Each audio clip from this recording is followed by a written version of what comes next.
Hey guys, it's Haji here, and we've got the new blog as well as Super Skrull's kit, which is insane and maybe game breaking.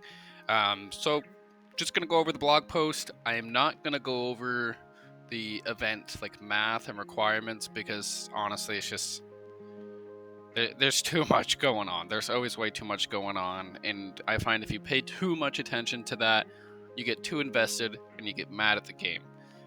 So, I'm not going to cover that, but I will cover all of the important stuff here. So, to start us off, we've got the Orb Blitz on the 4th and Nico Minoru Blitz on the 5th. I do believe you'll be able to hoard the Nico Minoru credits for the Battle of the Barks web event, so don't claim your Nico Blitz credits until you absolutely have to. So, save it for that Battle of the Barks event on June 6th here. The Battle of the Barks web event starts, like I said, on June 6th, which is also when Rough Rift starts. And I'll be honest, I did not hoard any gold orbs. There's too much of a shortage. There's absolutely no way I was going to be able to hoard gold orbs. I think I've got about 9 saved right now because I just started to hoard them like a few days ago.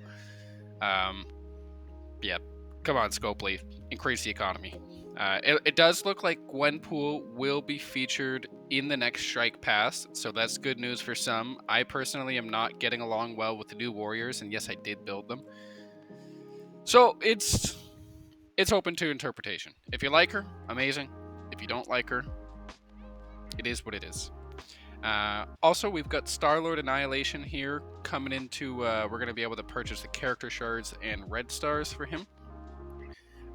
Could be a good investment. I don't personally purchase new character packs, but if that's what you do and that's your thing, then great, get him. I heard he's going to be one of the better plug and play characters, and he'll also be viable for Dark Dimension 6. I believe it's because he was cosmic, but he's cheap. I heard like to build him to tier him up, he's cheap. So definitely invest in him as much as possible if you care about the Nowhere team in any way, shape, or form.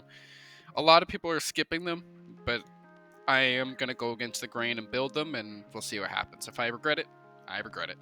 And then on the 9th here, we've got the Monster Mash Quick Rumble, so just blitzing with Dark Hunters, pretty simple, pretty hard not to complete that. And then also, thank God, we've got the Payday Gold event. So build up your mercenaries if you haven't already to 7 stars, and let's get that gold. Alright, and then we've got Dark Dimension 6 coming. They're looking to release it on June 27th, so that's more like July 5th in Scopely terms. Rewards have been improved compared to the previous Dark Dimensions to match the new challenge. So it's...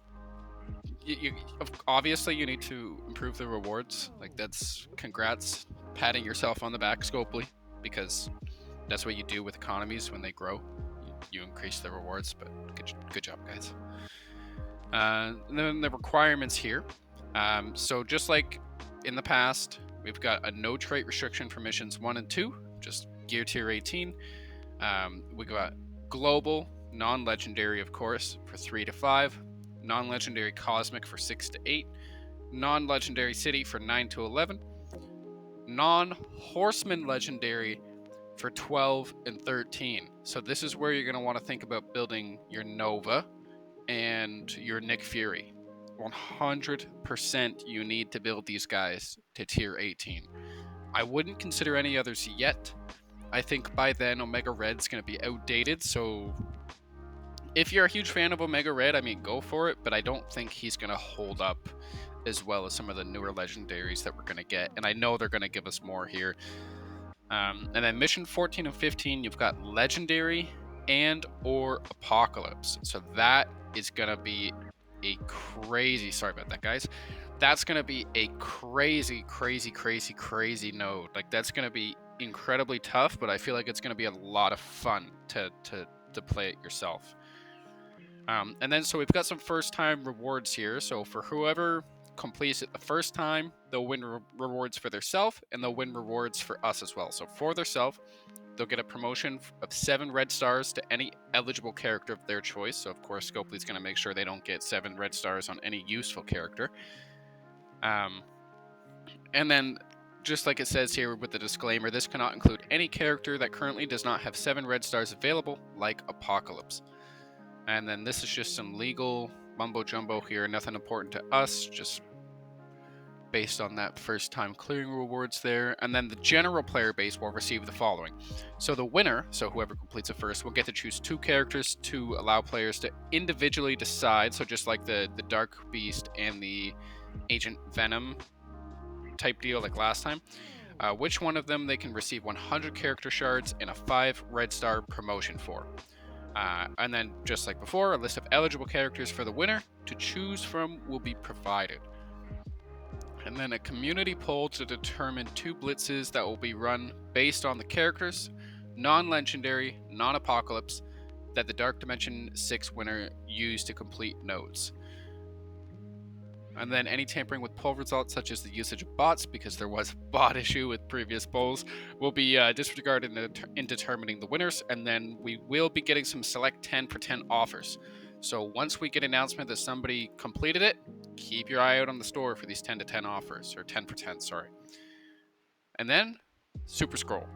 So, the Fantastic Four have faced many formidable foes, but few were as equally matched as Superskrull. His real name is, probably gonna mess this up, but Kurt, a Skrullian warrior who is gifted the ability to emulate all the superpowers of the Fantastic Four.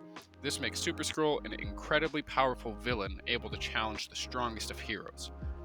So, the first completion of Dark Dimension 6 will grant 310 character shards, or a 5 yellow star and a 2 red star promotion, so what we're used to here.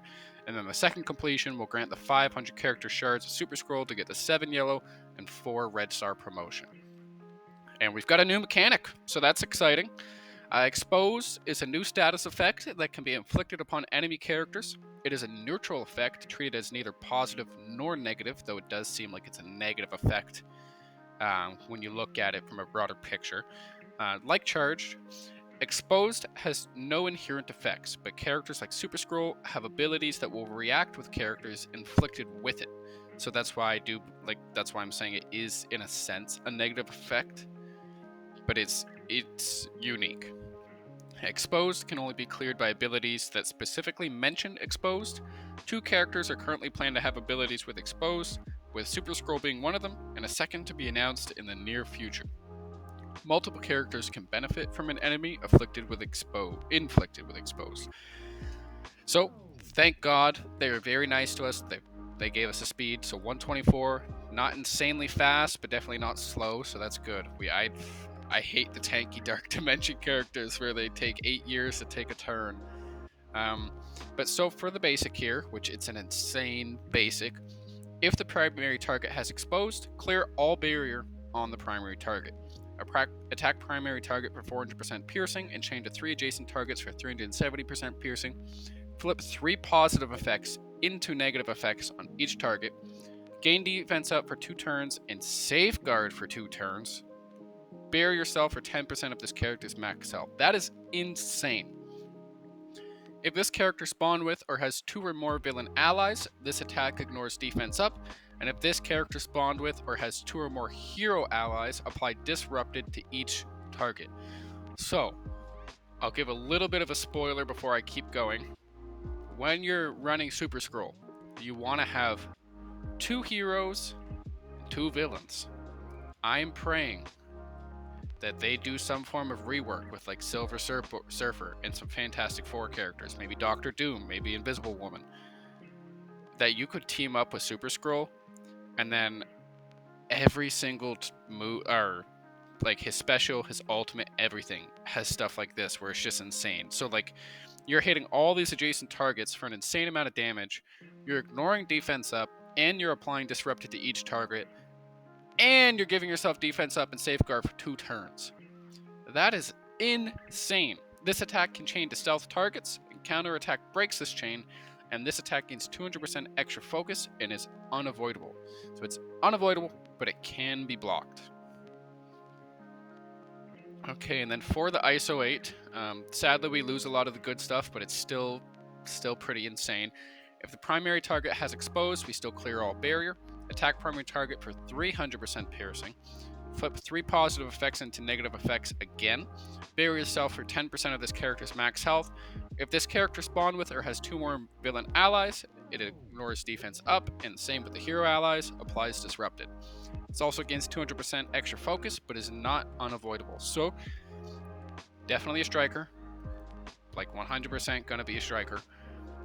It's missing a couple things, but like it's still a nasty striker turn. And just remember, guys, it's only primary target. It is not chaining to adjacent targets on your ISO or counterattack or assist. So for the special here, 3 turn cooldown. Amazing. I love it. I'm so happy about it. Attack primary target for 450% damage and apply exposed. If this character spawned with or has 2 or more hero allies, apply ability block for 2 turns, and attack primary and adjacent targets for 400% damage plus reduce speed bar by 20% for each target. Wow. Just like that's insane. So first of all, he's attacking the primary target for 850% damage. He's attacking the adjacent targets for 400% damage. And then he's reducing the speed bar by 20%. And then if he spawned with 2 or more villain allies, he reduces it by an additional 40%. So this special reduces all those characters' turn bars by 60%. He might be an arena destroyer. Like, that's just insane. Like, could you imagine a 60% turn meter rewind in the arena? It's going to bring the speed meta back so that you can have him go first with his loaded special. Turn meter rewind everybody, and then it's going to be chaos. But I mean, it's going to be an offensive, meta, which is, it's kind of nice. So we're going to clear stealth on all enemies, and then gain the following positive effects. +2 defense up to a max of 5, +2 offense up to a max of 5, 3 deflect, immunity for 2 turns, and gain stealth. And don't quote me, but I'm pretty sure there's something in his passive where when he has stealth, he buffs everyone. So just wow, right off the bat, immediately. So aside from the characters that are faster than him, he reduces all speed bar, ability blocks, clears stealth, gains an insane amount of positive effects. This attack gains 500% extra focus, so he doesn't need to be a skirmisher, cannot be blocked, dodged, or counterattacked. So not unavoidable, but it handles when they're blocking, dodging, or counterattacking. This is insane. Like, this is unreal. And then we've got the Psionic Supernova. So it's a 6-turn cooldown, but it starts at 3, so you're going to need a couple turns to load it up in typical Dark Dimension character fashion. So we're going to apply trauma for 2 turns to the primary target. Flip defense up on all enemies. Jesus. Attack all enemies for 700% piercing, and that's after flipping defense up. Apply heal block for 3 turns and offense down for 2 turns. If this character spawned with or has 2 or more villain allies, this attack deals an additional 300. Oh my god. 1000% piercing. What? To all enemies. He's got to have a low attack stat. There's no way. If this character spawned with or has 2 or more hero allies, apply trauma for 2 turns to all enemies. So heal block for 3 turns, offense down for 2 turns, trauma for 2 turns. How do you survive that? You don't. And possibly defense down. Because when you're flipping it, obviously not everyone's going to have defense up, but someone's going to get some defense down. Maybe the whole team. Bear yourself and all allies for 30% of this character's max health. Huge, because he's going to be a big, beefy character. This attack gains 1000% extra focus and is unavoidable and cannot be blocked or counter-attacked. It speaks for itself, guys. What am I supposed to say?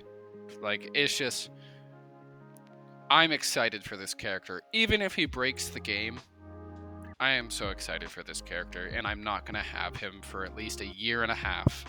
Thank you, Scopely, for the bottlenecks. And now we've got the passive here.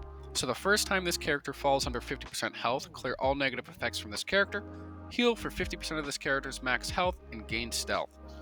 While this character has stealth, allies gain 20% damage reduction. That's off turn 1.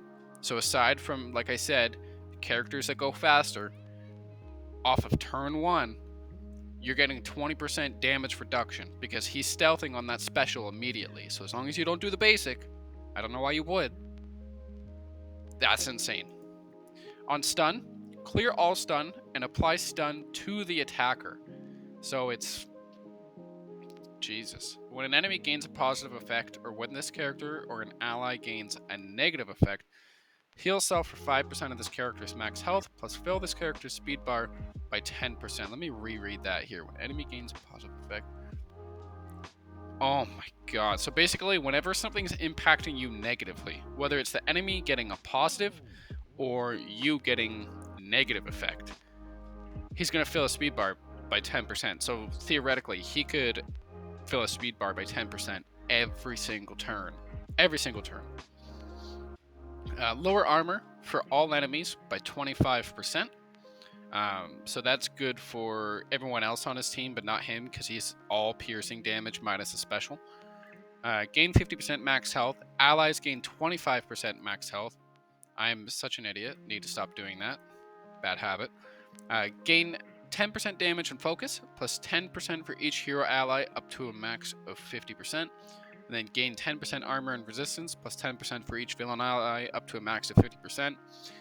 As we know, it's a no-brainer. You need to do 2 heroes and 2 villains, so you're going to be getting 20% additional for both of those, so 30% damage and focus, and plus 30% armor and resistance.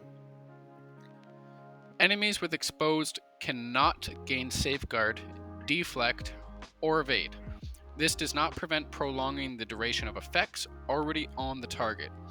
When an enemy with exposed is attacked, this character attacks all enemies for 5% of this character's max health, and barrier this character for 5% of this character's max health.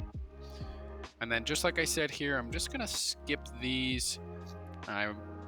It is what it is, guys. Like, if you focus too much on it, you're gonna hate your life and want to quit the game at this point. So I don't even want to go into it. Just like we discussed earlier, June 8th, Star-Lord becomes available for purchase. I don't ever buy these 675 power core offers, but if you do and you get lucky, more power to you. And just one second here. So for character availability, we've got Firestar come into the basic Ultimus and Mega Orbs, replacing Magic. And then, oh, nope. Never mind. And then Gwenpool will soon be available to purchase red stars directly for silver and gold promo credits. And that's it for the blog, guys. Superskrull, absolutely insane. Tell me your thoughts. Leave a like, leave a comment, subscribe, and you guys have a good rest of your day.